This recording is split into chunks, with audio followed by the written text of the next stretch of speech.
grand, que ton nom est infini.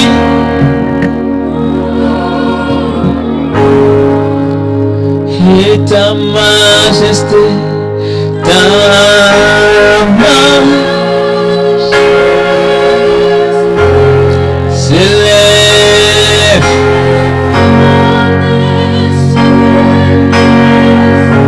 Mon Dieu,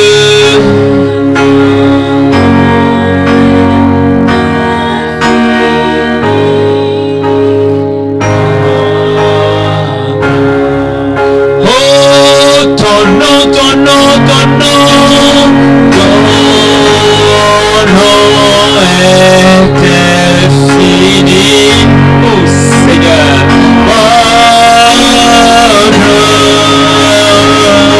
Oh, que ton nom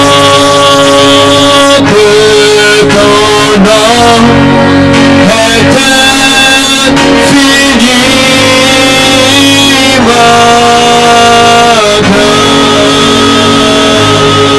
et ta majesté, ta majesté, oh Seigneur, s'élève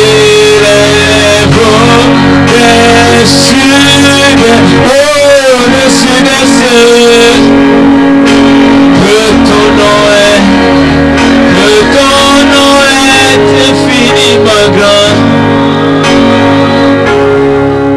Oh Dieu,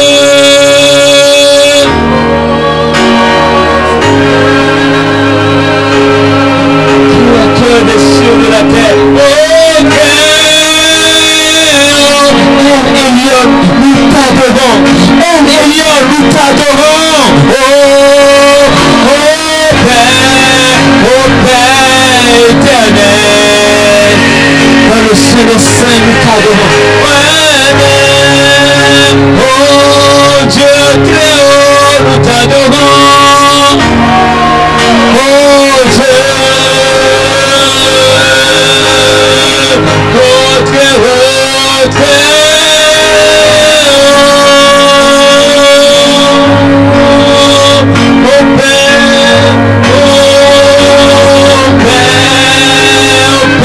éternel.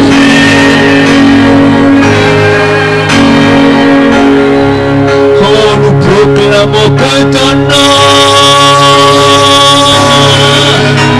nous reconnaissons que ton nom est infiniment grand. Aucun autre nom n'a été donné sur la terre par lequel nous devons être sauvés. Ta majesté,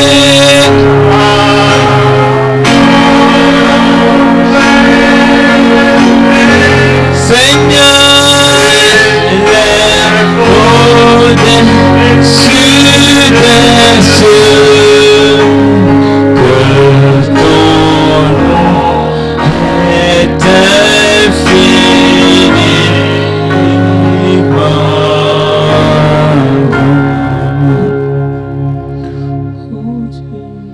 Oui, Père éternel, Créateur des cieux et de la terre,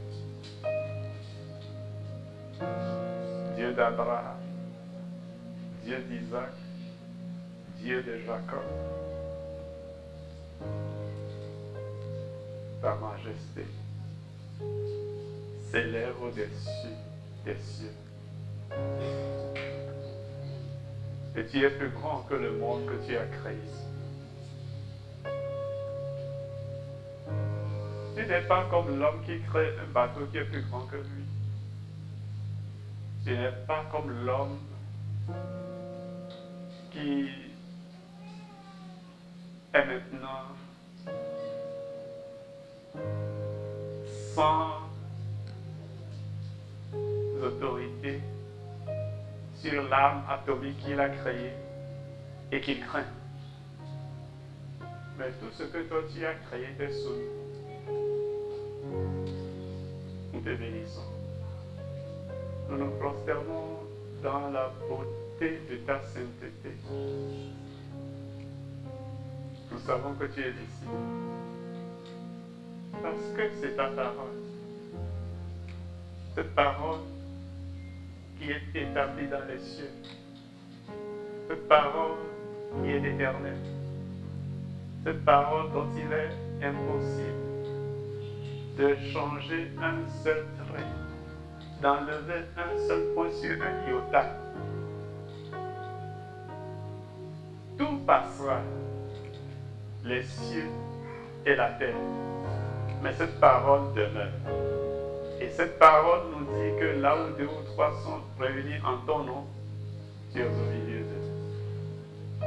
Merci Seigneur pour ta présence qui nous fait du bien. Ta présence qui nous rend meilleurs. Ta présence qui met l'ennemi en fuite. Ta présence qui chasse les ténèbres.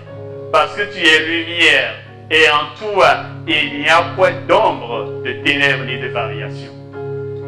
Béni sois-tu. Que ton plan pour cette journée s'accomplisse dans la vie de chaque frère, de chaque sœur. Que tous ceux qui auront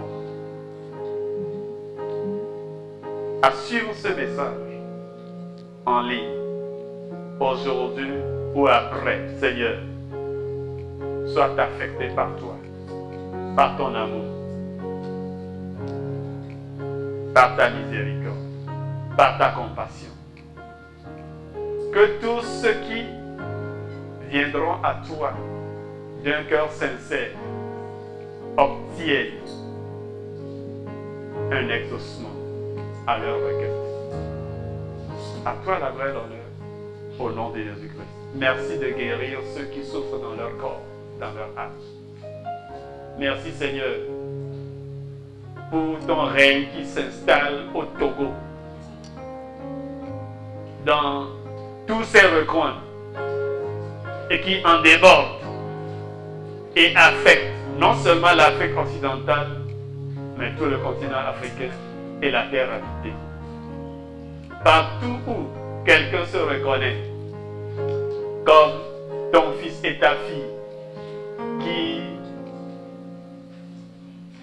a connu sa naissance ici au Togo, ton influence devient encore plus grande et plus profonde. Reçois la gloire et l'honneur au nom de Jésus-Christ. Amen. Venons nous asseoir dans la présence de ce Père aimable, ce Père adorable, ce Père tout-puissant, qui fait toujours infiniment au-delà de ce que nous attendons de sa part, car il est omnipotent, il est amour, il aime le Togo, il aime les Togolaises et les Togolais, quels qu'ils soient, et il veut que tous parviennent à la connaissance de la vérité après avoir été sauvés. Il veut que tous les hommes, ici et ailleurs, soient sauvés, et il veut se servir de toi, il veut se servir de moi comme vase, comme canal pour les atteindre avec les vérités fondamentales qui amènent au salut. Tu es béni. Dis à ton voisin, tu es béni au nom de Jésus-Christ. Tu es béni au nom de Jésus-Christ. Alléluia. Regardez quel beau pays le Seigneur nous a donné. Quelle beauté, quelle luxuriance. Même si nous ne savons pas construire, nous ne pouvons pas construire, nous n'avons pas les moyens de construire comme le font ceux de Dubaï, il faut reconnaître la beauté de notre territoire. Alléluia. Mais sur ce territoire, il y a des choses. Il y a des hommes, il y a des femmes. Dieu, dans son omniscience, n'oublie pas l'humilité. Il est humble. Et à cause de cette humilité, il ne peut pas agir sur terre s'il ne trouve pas une femme, un homme, qui se met à sa disposition.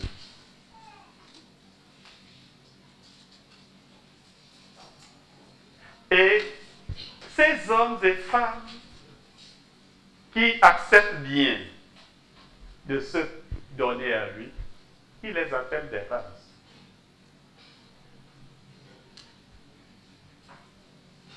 Alléluia.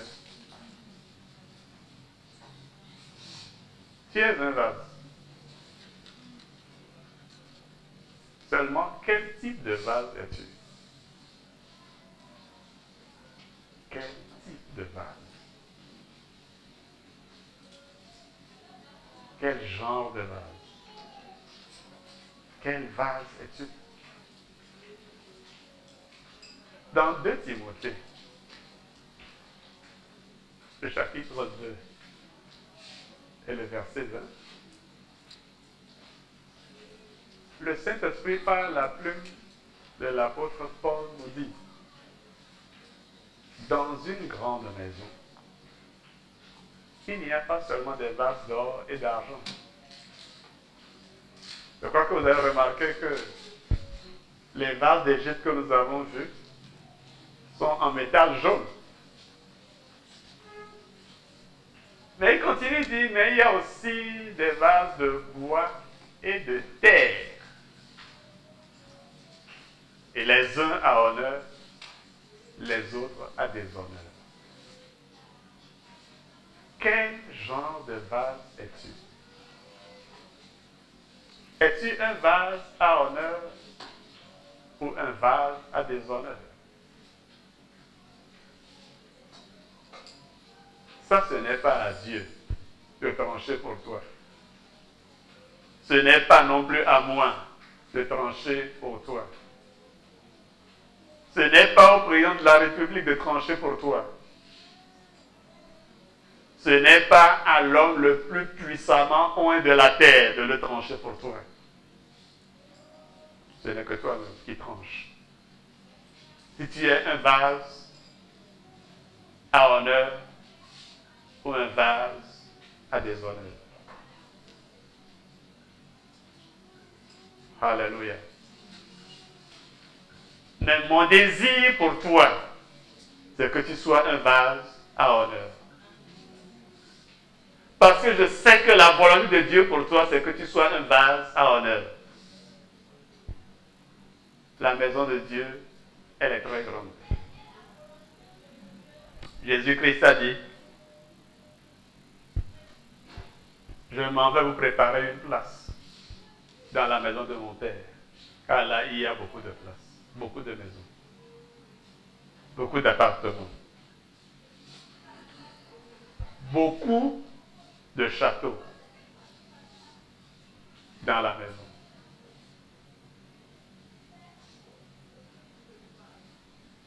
Jusque à la seconde où nous parlons. T'es-tu considéré comme une créature merveilleuse de la part de Dieu? Ou alors tu t'es dit, moi je ne suis qu'un certain citoyen de la terre lambda. Si tu es né de nouveau, tu es résident sur la terre, mais tu n'es pas citoyen terrien. Alléluia. Et si tu ne l'es pas encore, si tu n'entendras plus rien, si tu ne retiendras rien, retiens ceci. Le meilleur bien que tu puisses te faire, c'est que tu acceptes Jésus-Christ maintenant comme ton Seigneur personnel et le sauveur de ton âme. Alors, tu reçois le pouvoir de devenir enfant de Dieu, fils et fille de Dieu. Si tu continues à demeurer dans cet état, à y croître, et tu deviens ipso facto un ambassadeur plénipotentiaire du royaume de Dieu sur terre. Alléluia.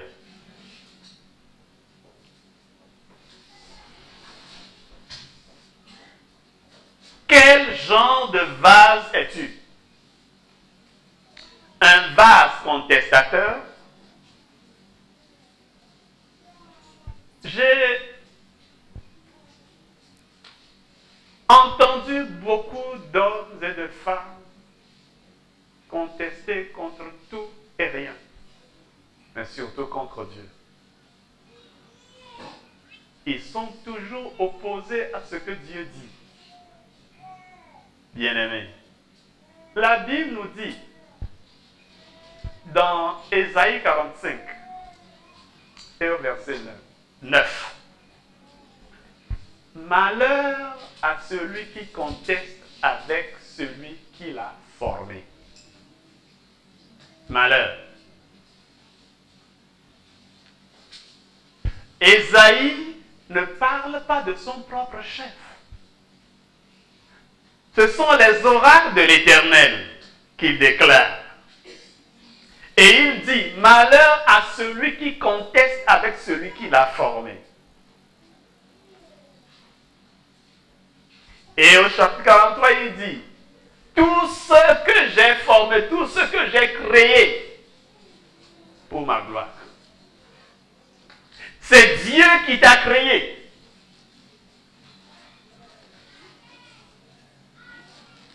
Et David dit, il m'a merveilleusement et dangereusement créé.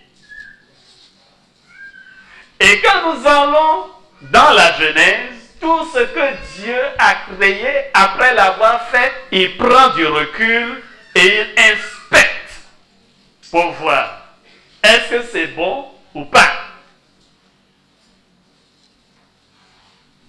Et même s'il dit c'est bon, il prend encore du temps, il revient pour voir. C'est pour ça qu'il a su qu'il n'est pas bon que l'homme soit seul. Je lui ferai une aide qui lui soit semblable, qui lui corresponde. Donc si Dieu t'a créé et n'a pas mis fin à ta vie dans l'utérus de ta maman, c'est qu'il a trouvé que c'est parfait. Alléluia. Je dis quoi? S'il n'a pas mis fin à tes jours dans l'utérus de ta maman, c'est qu'il a trouvé qu'il n'y a pas à faire de retouche. Alléluia. Mais les humains se plaisent à contester avec Dieu. Non, je sais qu'il m'a créé beau, il m'a créé belle, mais je ne devais pas naître au Togo. Contestateur. N'est-ce pas? Je sais qu'il y a certains qui se disent dans leur cœur, le jour où je le rencontrerai, je lui demanderai, qu'est-ce que je t'ai fait avant que tu me fasses naître à Vaughan?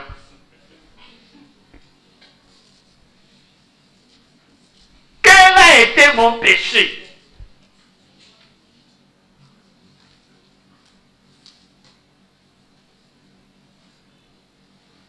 Pourquoi m'as-tu fait naître au Togo?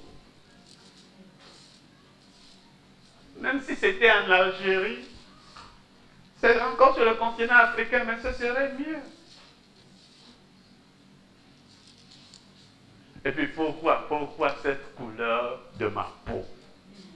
Pourquoi ces cheveux crépus? Pourquoi?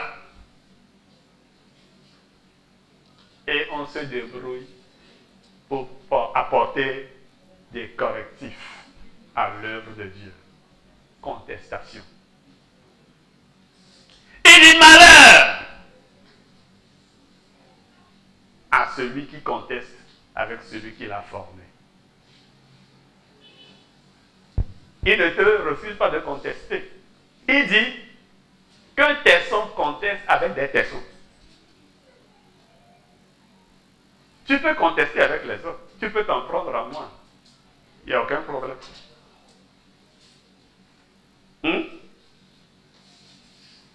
que tu es physiquement plus fort que moi.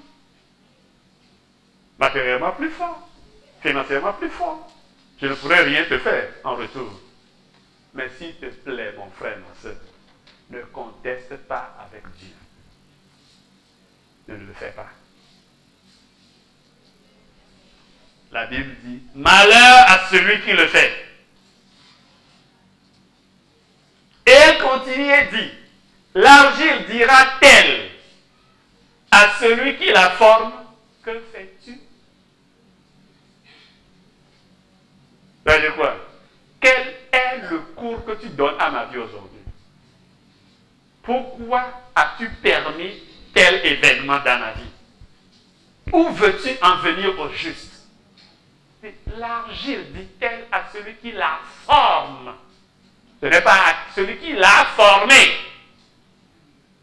Nous sommes encore dans un processus. Dieu n'a pas fini avec toi, mon frère. Dieu n'a pas fini avec toi.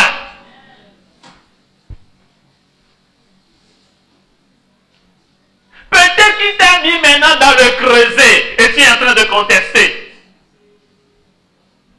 Il dit, l'argile dira-t-elle à celui qui la forme, que fais-tu?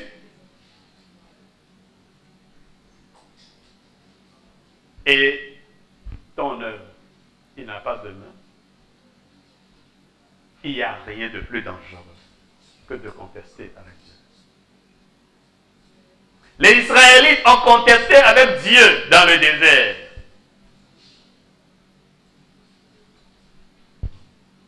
De 600 000 hommes de pied qu'ils étaient, avec leurs femmes et enfants, ce qui devait faire au moins 2 millions, à avoir l'âge d'être recensé, l'âge d'être inclus dans l'armée d'Israël, seuls 2 sont arrivés. 2 sur 2 millions minimum.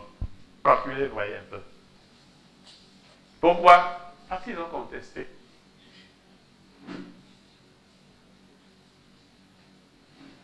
Parce qu'ils ont contesté. Et pourquoi toi aussi tu vas faire la même chose? Puisqu'il nous a dit tout ce qui a été écrit dans la Bible a été pour nous servir de leçon, d'instruction. Celui qui est à l'avant-garde et tombe dans un trou, on peut le traiter de malheureux, de malchanceux si vous voulez. Mais si toi tu es derrière cette personne et il tombe devant toi et que toi aussi tu te débrouilles pour y tomber là, tu veux que je t'appelle comment?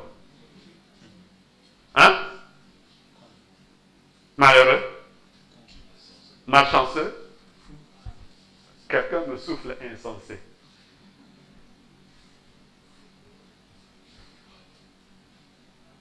Faisons usage du bon sens dont l'Éternel nous a dotés. Vous allez me dire, oh frère Didier, c'est l'Ancien Testament.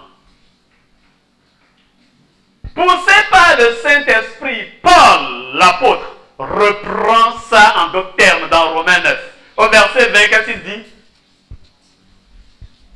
mais plutôt toi, ô homme, qui es-tu qui conteste contre Dieu? Il est clair. Il ne parle plus de créateur. Qui es-tu qui conteste contre Dieu? La chose formée dira-t-elle à celui qui l'a formée, pourquoi m'as-tu ainsi fait?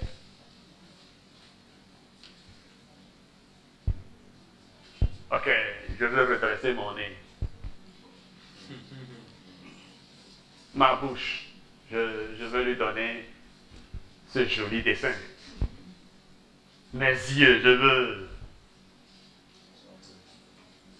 Dites-moi, il paraît qu'on achète maintenant les fesses au marché. Oui, oui, c'est vrai. Waouh! Terrible! Terrible! Rien d'autre à faire.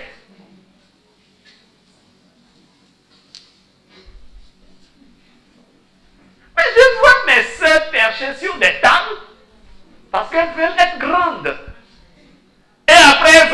au mollet. Après, elle souffre de... Je ne veux pas faire peur aux gens pour commencer par citer ce que ça cause comme maladie. C'est insensé.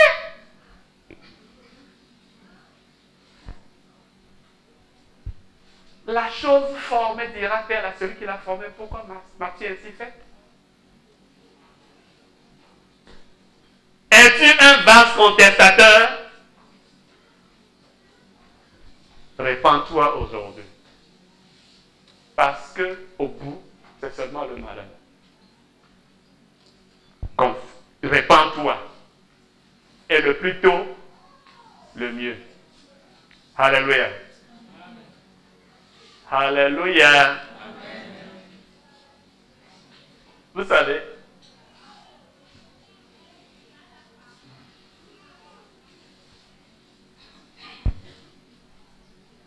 Dieu ne pose pas des conditions difficiles pour rien. Je ne dis pas que ce que Dieu nous demande est facile. Vous savez que je dis toujours que Dieu ne demande jamais rien de facile au ciel. Mais ce n'est pas pour son bien à lui. C'est pour notre bien à nous.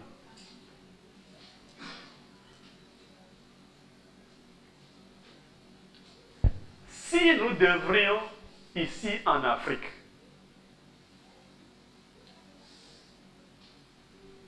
dépenser de l'argent pour nous protéger contre les rayons ultraviolets néfastes. Combien pourront s'offrir ce luxe? Nous ne pourrions pas. Et Dieu nous a donné de la mélanine à gogo.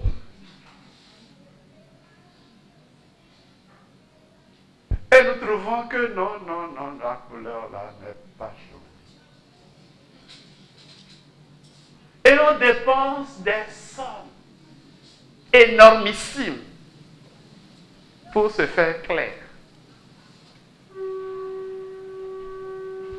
Et vous savez ce que ça donne. Vous savez ce que la Bible dit s'accomplit toujours. Hein? Qu'est-ce qui se passe? Vous savez mieux que moi, non? Vous aimez, excusez-moi, l'odeur que ça dégage. Vous aimez, non? Vous aimez? Et quelques mois après, qu'est-ce que ça devient? La Bible dit, le léopard ne peut pas faire disparaître ses taches. Ils deviennent des léopards.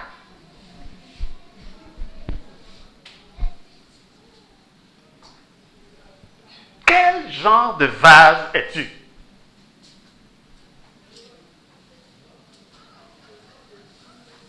Accepte-toi tel que tu es. Moi, je ne connais pas de personne vilaine. Je ne connais pas d'homme vilain. Vous savez, tu peux te considérer beau ou pas beau, vilaine ou belle. Jusqu'à ce jour, c'est difficile pour les Occidentaux de faire la différence entre les Noirs. Vous le savez, non? S'il est difficile pour eux de faire la différence, alors, est-ce qu'il y a des Noirs beaux ou vilains? Je sais que jusqu'à présent, il est difficile pour vous de faire la différence entre les Chinois, entre les Coréens. Est-ce qu'ils sont tous beaux? Est-ce qu'ils sont tous vilains? Pourquoi? Vous savez, dans le temps, pendant que j'étais encore étudiant, un Togolais a pu voyager avec le passeport de sa sœur pour quitter la France pour les États-Unis. Ils ne peuvent même pas faire la différence entre une femme et un homme. Pourquoi?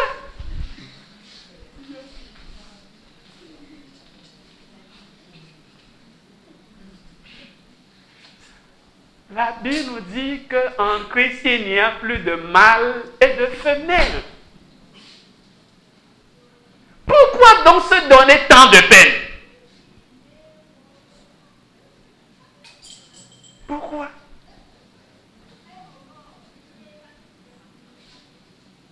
Allez à la pharmacie demander le prix d'un écran solaire. Combien ça coûte?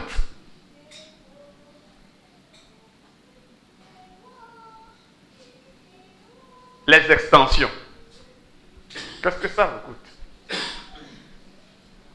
Si c'est une perruque faite de cheveux naturels, ça coûte combien? Qui peut me dire? Soufflez-moi un peu, s'il vous plaît. Informez-moi. Hein?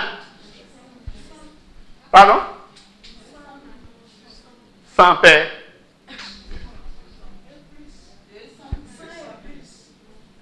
Au moins 200. Naturel. Au moins 200. Hein?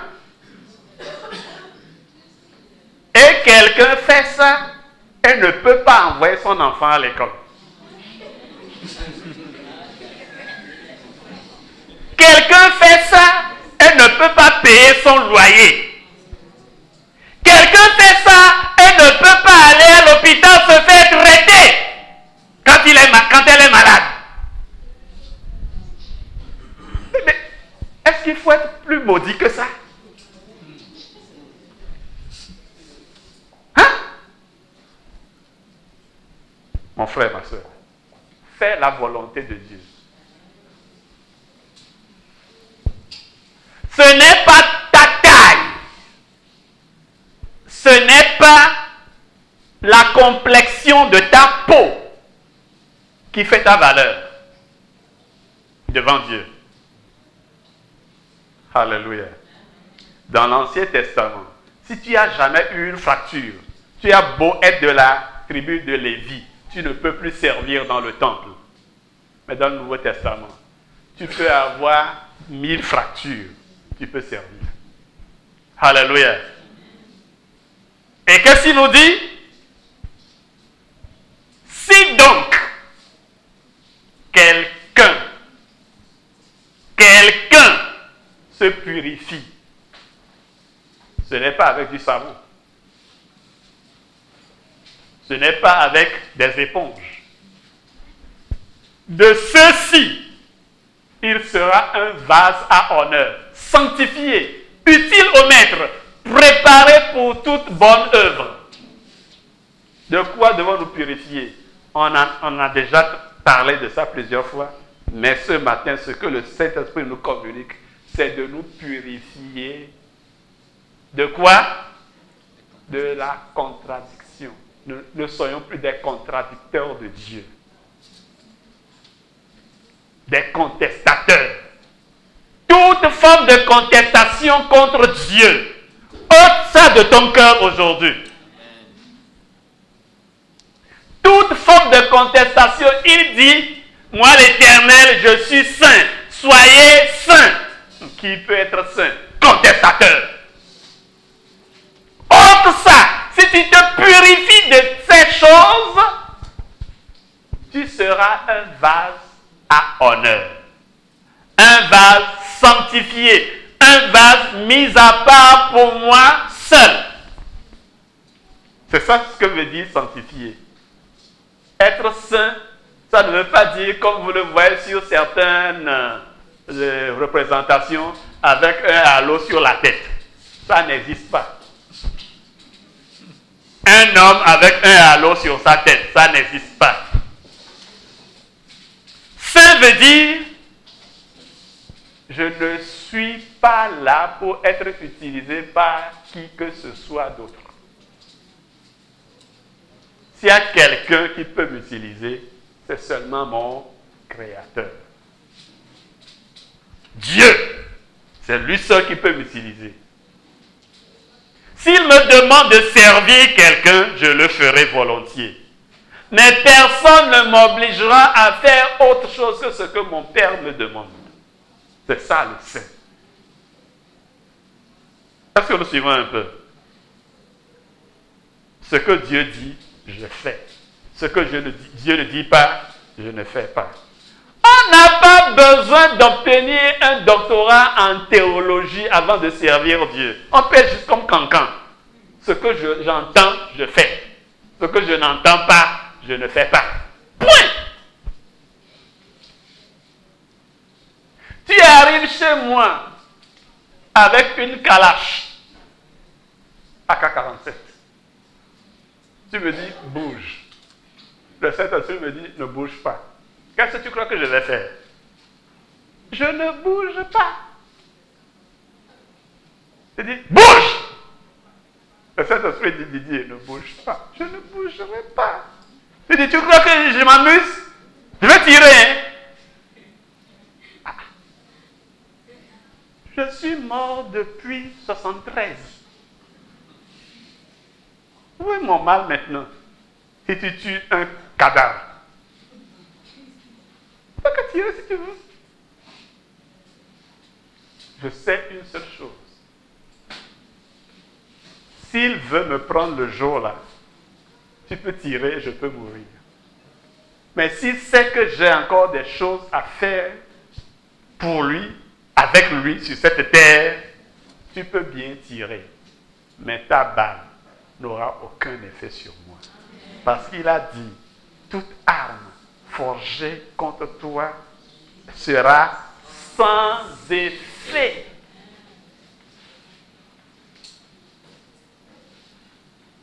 Alors, veux-tu ce matin te purifier de la contestation, des murmures, des rébellions? Tu sais, mon frère, ma soeur, ce que Dieu veut que tu fasses. Mais tu as dit, je ne fais pas, parce que moi je veux ceci. Ou alors, quand j'aurai ceci, alors je commencerai à faire ce que Dieu veut que je fasse. Tu veux d'abord avoir ta propre maison.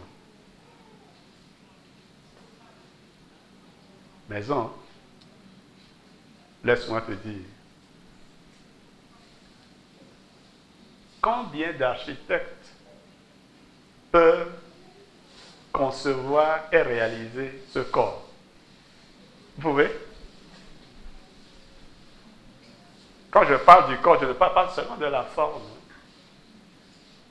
Chaque os, chaque osselet, chaque ligament, chaque tendon, chaque vaisseau, chaque nerf.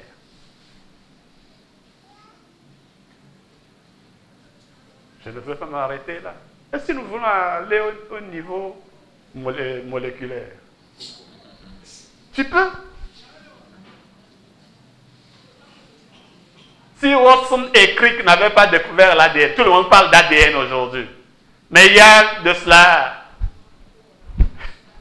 pas si longtemps, les plus grands scientifiques ne savaient pas qu'il y avait quelque chose qu'on appelait ADN.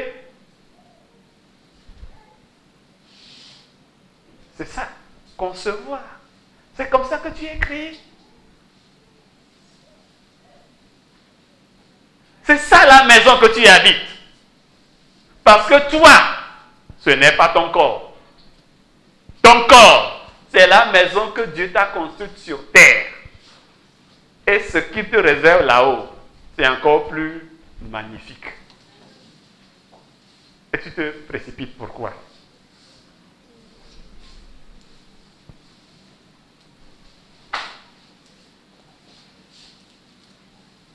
Pour de l'argent, vous savez ce que des gens font. C'est ça que vous êtes sur les réseaux sociaux. Est-ce que j'ai besoin de parler? Non.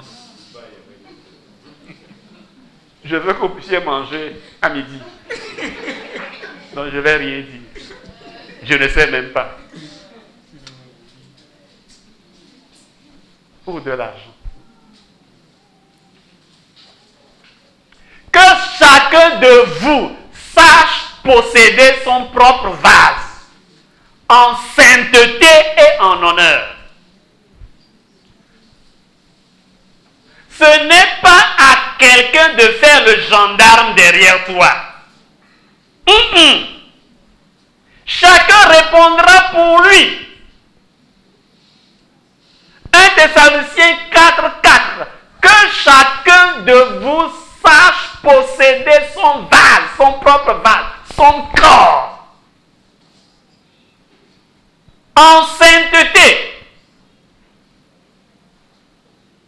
Ton vase, c'est pour Dieu, c'est à Dieu de l'utiliser. Ce n'est pas à quelqu'un d'autre.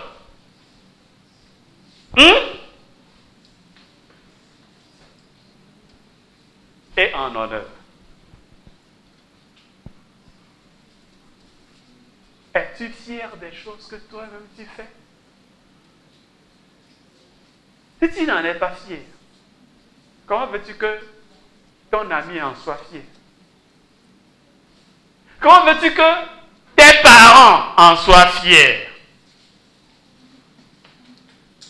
Tu n'arrives pas à te regarder dans le miroir après avoir fait certaines choses. Est-ce que tu peux te présenter devant Dieu?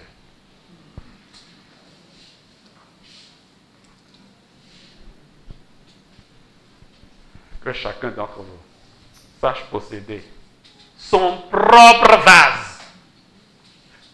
Les humains sont prompts à parler d'autrui. Alléluia.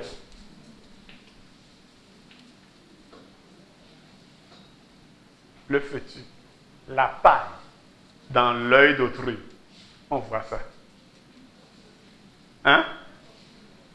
Alors qu'il y a une poutre dans ton propre œil. Tu n'arrives pas à voir. Et dit que chacun de vous sache posséder son propre vase.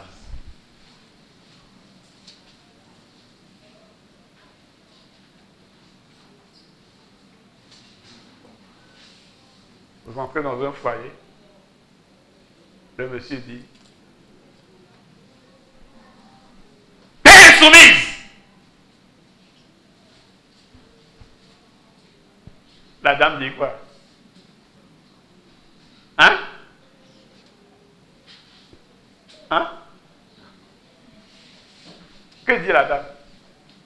Aidez-moi! Ce n'est pas un monologue que je fais. Hein? Hein? La dame dit quoi?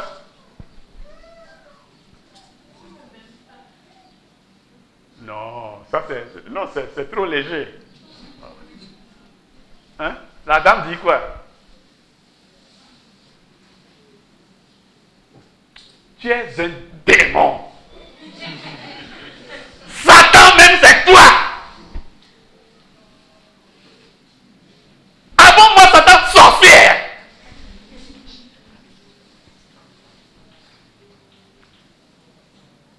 Infidèle, paresseuse.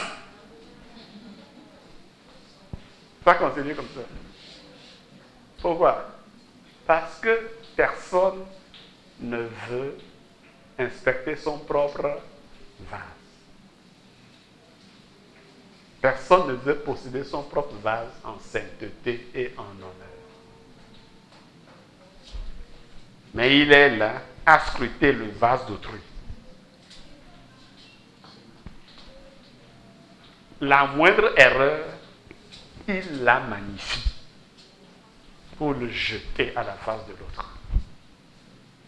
L'autre aussi dit, ah bon, j'ai tout est docu. Ici, dans ma pomme.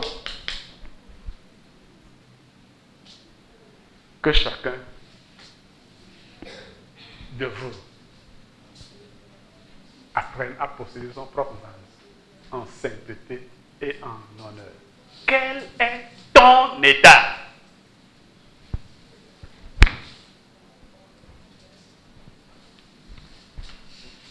Élie venait d'être enlevé. Élisée l'a suivi de son propre chef. S'il avait pu, Élie l'aurait dissuadé. Servir Dieu, ce n'est pas la même chose qu'obéir à un homme. Je ne sais pas si vous me comprenez. Servir Dieu et obéir à un homme, ce n'est pas du tout la même chose. Si Élisée avait voulu obéir à la lettre à Élie, il ne serait même pas allé au-delà du Jourdain. Alléluia.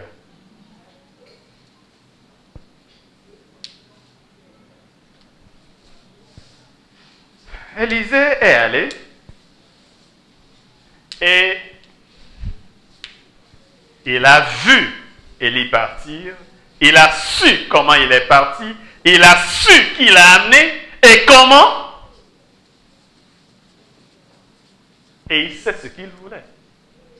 Il s'est départi de sa vieille nature. Alléluia. Son manteau, il l'a déchiré, il l'a jeté. Il a pris le manteau d'Élie.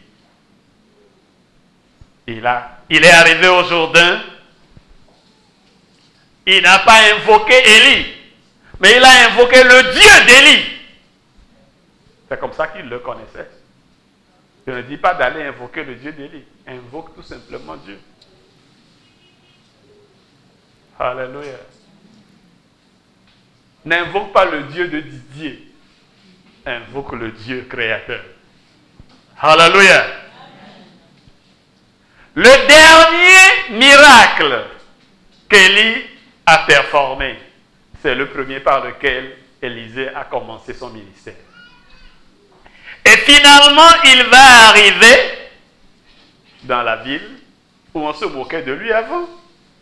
Et les anciens viennent le voir.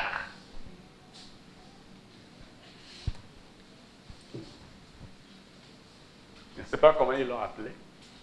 Je ne vais pas donner de nom pour que vous commenciez par appeler des gens comme ça. Comme vous le voyez, il ne peut plus le tutoyer. Hein. Comme vous le voyez, le lieu où notre ville est située est parfait. On ne pouvait pas trouver mieux pour fonder une cité. Mais il y a un sérieux problème. Les eaux que nous y buvons sont mauvaises. Elles causent de la stérilité, elles causent des maladies, elles tuent.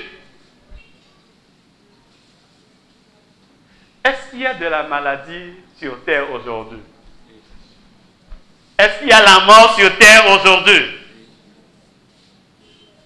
Est-ce qu'il y a des fléaux sur la terre aujourd'hui?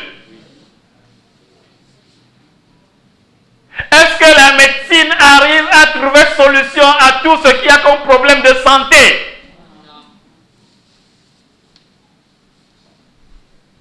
Alors ils sont venus à qui? Élisée, qu'ils ont reconnu comme serviteur de Dieu, ils ont témoigné. L'esprit d'Élie repose maintenant sur Élisée. Mon frère, ma soeur, celui qui a donné une portion de son esprit à Élie est en toi. Comme il a plu à Dieu que la plénitude de la divinité habita corporellement en Jésus-Christ, c'est de la même manière qu'il plaît à Dieu que la plénitude de la divinité habite en toi corporellement. Alléluia. C'est pour ça que partout où tu passes, les démons fuient.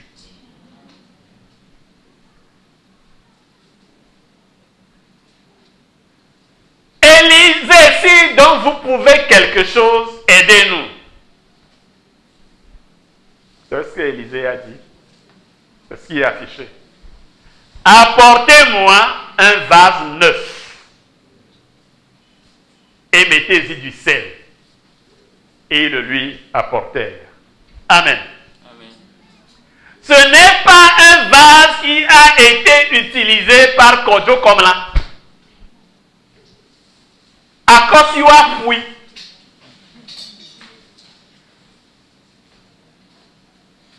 Général Cointrin. Maréchal Bouguet. roi Toqué. Non! C'est un vase qui n'a jamais été utilisé. Apportez-moi un vase neuf. Et mettez-y du sel. Et ils le lui apportèrent. Amen. Dans 2 Corinthiens 5, 17, la Bible nous dit, si quelqu'un est en Christ, il est une nouvelle création. Une nouvelle création. Une nouvelle création. Les choses anciennes sont passées. Voici, toutes choses sont devenues nouvelles. Es-tu né de Dieu? Es-tu né de Christ? Alors tu es une nouvelle création. Alors tu es un vase neuf. Il dit, apportez-moi un vase neuf. Tu me dis, ok, frère Didier, j'ai commis des aberrations. Pour renouveler ce vase, il suffit que tu confesses tes péchés au Seigneur. Il dit, je vous pardonnerai vos péchés et je ne m'en souviendrai plus. C'est comme si vous ne les avez jamais commis. Alléluia. Quelqu'un est-il prêt ce matin à confesser sincèrement ses péchés? Pas à un frère, pas à une sœur, mais à Dieu. Va-t-il être enfin sincère? Il lui apportait un vase neuf. Quiconque est en Christ est une nouvelle créature, une nouvelle création. Et le même Jésus-Christ lui-même dit dans Matthieu 5, dans le sermon sur la montagne, au verset 13, vous êtes le sel de la terre. Élisée n'a eu besoin que de 2 choses, un vase neuf et du sel. Toi, tu es un vase neuf et tu es du sel. Amen. Tu n'as besoin de rien d'autre. Dieu n'a besoin de rien d'autre. Voilà pourquoi il dit, je cherche un homme. Je cherche quoi? Un homme. Tel que je l'ai créé. Je cherche un homme. Je ne veux pas savoir s'il est femelle ou mâle. Tout ce que je cherche, c'est un homme. À qui j'ai donné la domination sur la terre. Et quelqu'un qui connaît sa position et qui la valorise. Quelqu'un qui connaît ses devoirs et qui les assume. Quelqu'un qui connaît ses droits et qui les réclame. Je cherche un homme. Pas quelqu'un qui s'avilit. Pas quelqu'un qui baisse les chines pour un oui et pour un non. Pour rien. Pas quelqu'un qui se vend pour rien du tout. Je cherche un homme. Un homme. Qui se tiendrait devant moi. À la brèche. Afin que je ne détruise pas. N'es-tu pas fatigué de la destruction autour de toi?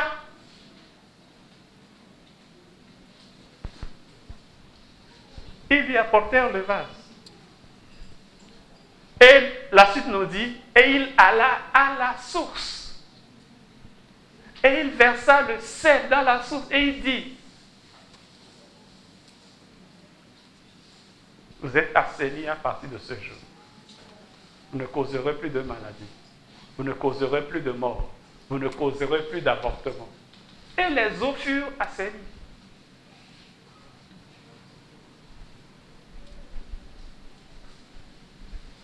Le Seigneur te cherche. Il te veut. Tu sais quel genre de vase tu es? C'est un vase porte-trésor. Dans 2 Corinthiens au chapitre 4, au verset 7 il nous dit, nous avons ce trésor dans des vases de terre,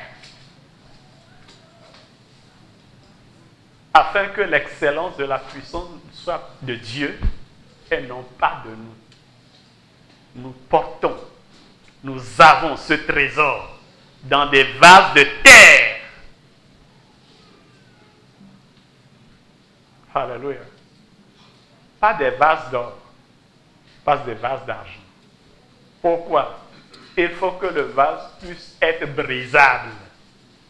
Il faut que le vase soit brisé. Un vase qui n'est pas brisé ne sert à rien. Un vase qui n'est pas poreux ne sert à rien. Parce que le contenu ne doit pas être prisonnier. Parce que le trésor que le vase porte, c'est le Christ. Et le Christ doit éclairer les nations. Le Christ doit guérir les nations, doit pourvoir aux besoins des nations. Le vase que Gédéon, Jérubal avait donné à ses soldats devait pouvoir être brisé, puisque le flambeau était dedans. Il fallait que les gens voient la lumière. Il dit, vous êtes la lumière du monde. Le monde vit encore dans les ténèbres, alors que nous sommes des luminaires. À quoi est-ce que nous servons alors? La lumière est en toi. Toi-même, tu es lumière. Mais tout autour de toi, c'est rien que ténèbres. Alors, qu'est-ce qui se passe? Le Seigneur Jésus-Christ a dit, si tes yeux sont ténèbres, alors combien profondes seront les ténèbres en toi?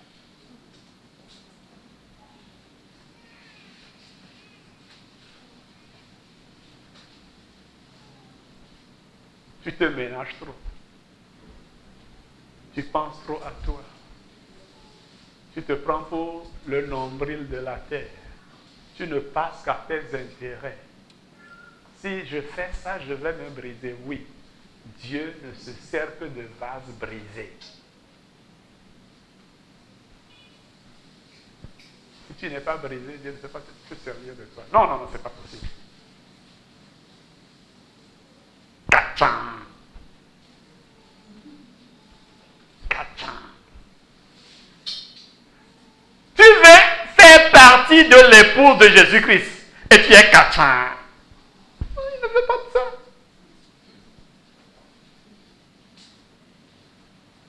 Il veut une jeune fille souple. N'est-ce pas?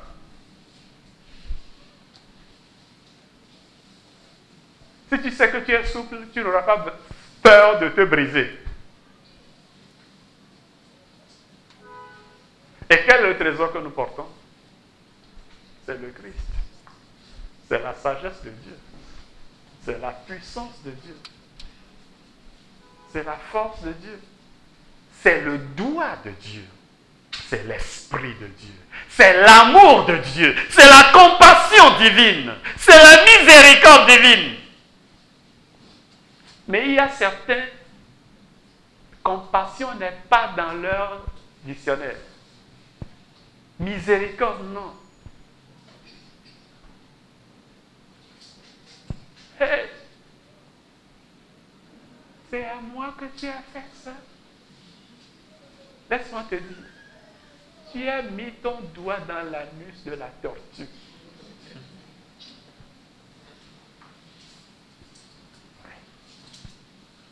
Tu t'appelles tortue. C'est terrible. C'est terrible.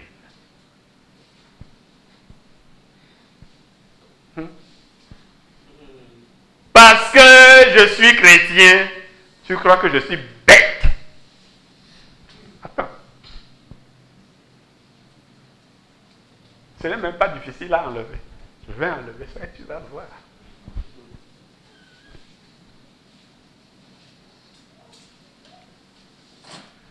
Le trésor que nous portons en nous s'appelle fidélité. Est-ce qu'on voit en toi la fidélité?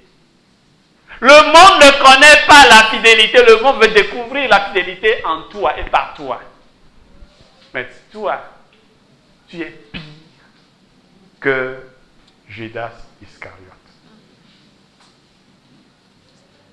Tu es spécialisé à lever le talon contre tes meilleurs amis. Il faut que ça change. Dis à ton voisin, moi je suis en train de changer.